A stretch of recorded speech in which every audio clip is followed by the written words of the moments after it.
Hello po sa inyong lahat, magandang umaga at ayan, kumusta po ang lahat dito sa ating munting channel na ito? At mukhang nakalimutan na natin itong ating channel, kaya ngayon ay tayo magpaparamdam muli dito sa ating channels. Mga guys, short video lamang po ito at ito ay nakita ko sa Facebook, ano?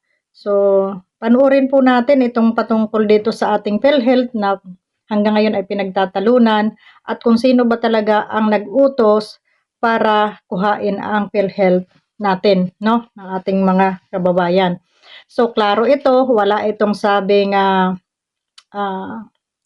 edit o ano pa man dahil mismong sa bibig nila nanggaling at hindi naman masisi yung ibang tao na nakarinig nito at magbigay ng kanilang mga opinyon, lalo na doon sa mga BBM dyan na kahit nakikita na sa mga BBM dyan, ano, na kahit nakikita na at alam na alam ninyo ang nangyayari sa ating bayan, ay kayo ay bulag. Ewan ko kung bakit, no?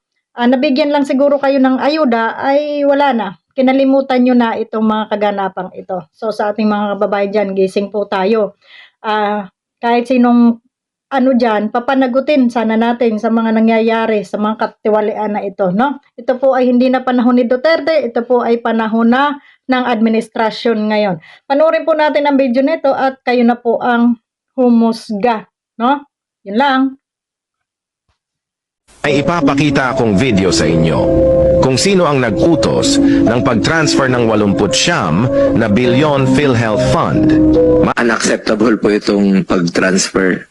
Marami pang naghihingalo ng mga kababayan natin. Walang pambayad sa ospital. But I was asked to do something. How can I go against it, Sa sir? lahat ng magiging desisyon mo, isipin mo parate yung mga mahirap, yung mga pasyenteng naghihingalo na walang pambayad. Thank you for that, Senator. Then, Senator, one more thing before I read my very brief opening statement. No, again, with regards to the 89.9 billion, because it's not only you, Honorable Senator, it's not only Honorable Raffy Tulfo. Everyone is texting me, calling me, saying, ba't hindi mo inisip yung health concerns ng mga tao, pera ng health yan, bakit mo ginagawa yan? Again, I want to reiterate to this honorable committee and to everyone here in this room, I received a directive, which emanated from a cabinet meeting led by President Marcos, asking me to remit the 89.9 billion. So like a good soldier, I am following them, I received a directive, which emanated from a cabinet meeting led by President Marcos, asking me to remit the 89.9 billion. So yun po, napanood po natin ang maikling video.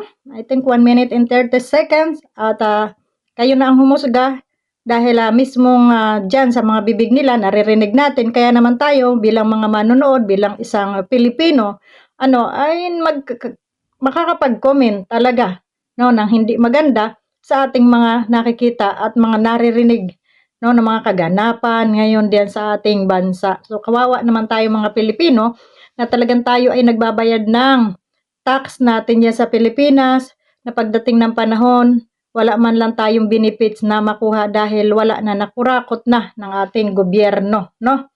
So wag tayo magbulag-bulagan sa mga kasong ganito dahil tayo rin lang po yung maghihirap. Tayong mga Pilipino rin lang ang magdadala nito. Alam nyo, dito sa ibang lugar, parang kaya yung iba hindi ko na rin masisi na hindi na bumalik sa Pilipinas dahil nga sa kaganapan ng talamak na korupsyon diyan sa atin.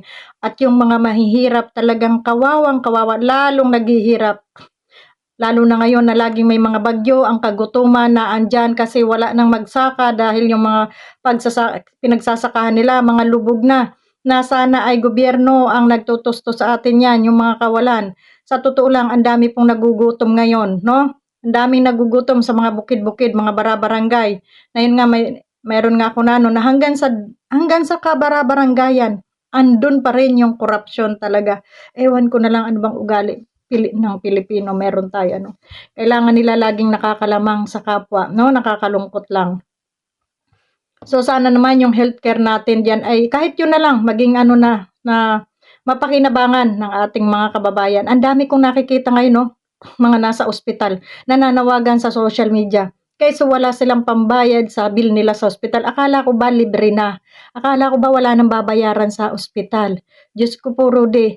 Parang nakikita ko ito'y puro lamang ngal-ngal, puro lang kasinungalingan. Pero sa totoo lang, ang dami kong nakikita na nanghihingi ng tulong, pangbayad nila sa kanilang mga may sakit sa mga hospital. So sana kahit yung healthcare man lang natin ay maging secure, no, para sa may mga sakit, no. Sana ibalik nila yung pera na yan na kinuha nila sa PhilHealth para mapakinabangan ng taong bayan. Yun lamang, maraming salamat. At bilang Pilipino, tayo ay makialam sa ating kapaligiran para hindi naman tayo nasasabihan ng wala tayong pakialam, no. Kahit sa panawagan naman lang, makisimpatya tayo sa ating mga kababayan, ay malaking tulong na po yun. Yun lamang, maraming salamat and God bless po sa ating lahat. Bye-bye!